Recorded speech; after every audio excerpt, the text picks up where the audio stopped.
देखिए, संत को बदनाम कर दो, संत को बदनाम कर दो तो अपने आप सनातन बदनाम हो जाएगा। ऐसा ना हो धीरेन्द्र कीर्ति शास्त्री जी को भी इसी षड्यंत्र का शिकार होना पड़े, इसलिए धीरेन्द्र कीर्ति शास्त्री जी को आप बताइएगा कि वो सावधान रहें कि आसाराम बापू और धीरेन्द्र कीर्ति शास्त्री या जितने भी संत हैं, देखिए जो विधर्मी समाज है वो एक षड्यंत्र और नैरेटिव लेके चल रहा है कि देखिए संत को बदनाम कर दो, संत को बदनाम कर दो तो अपने आप सनातन बदनाम हो जाएगा। इस बात को हमें अपने जो बैठे हुए उच्चतम शिखर पर चाहे मोदी जी और योगी जी ये बात समझानी पड़ेगी,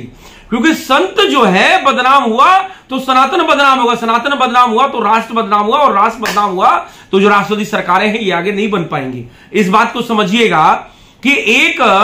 गोल टोपी वाला जो दाढ़ी होती है बढ़ी हुई और ऊंचा पजामा करके, कल की घटना उसकी पत्नी बीमार पड़ गई तो अपनी बेटी के साथ ही रेप कर डाला, पुलिस ने पकड़ा, बाकायदे स्टेटमेंट पूरा वायरल हो रहा है, समझिएगा। तो वहां पे ये जो वामपंथी मीडिया है, समझ रहे ना किस मीडिया की मैं बात कर रहा हूं,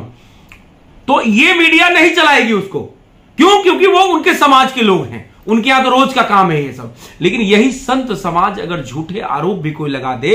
तो ये विधर्मी, ये कट्टरपंथी, आप समझिए पूरा दाना पानी लेके और पीछे पड़ जाते हैं। तो इस वजह से मुझे ये आभास हो रहा है, आप समझने का प्रयास करिएगा कि धीरेन्द्र कीर्ति शास्त्री जिस हिसाब से, जिस तेजी से, जिस बुलेट ट्रेन की से उनकी प्रख्याति बढ़ रही है, अभी भी आसाराम बापू जितने फॉलोअर नहीं है, अभी भी आसाराम बापू जितना उनका इंफ्रास्ट्रक्चर नहीं है, लेकिन जिस हिसाब से उनकी प्रख्याति और उनका जो कृपा है वो बढ़ रहा है, मैं ये समझता हूं कि ऐसा ना हो धीरेन्द्र कीर्ति शास्त्री जी को भी इसी षड्यंत्र का शिकार होना पड़े और आसाराम बापू की तरह कोई ऐसा केस लोग लगाएं जहां पे यहां की जनता भी, आप जानते हैं जनता को तो जो मीडिया दिखाएगा ब्रेकिंग न्यूज, ब्रेकिंग न्यूज, वही जनता देखती है और बाद में मामला खराब हो जाता है। तो इसलिए धीरेन्द्र कीर्ति शास्त्री जी को आप बताइएगा कि वो सावधान रहें और इन विधर्मियों से बच के रहें, नहीं तो आसाराम बापू जी वाला हाल हो सकता है। और दूसरा, आसाराम बापू जी को निकालने के लिए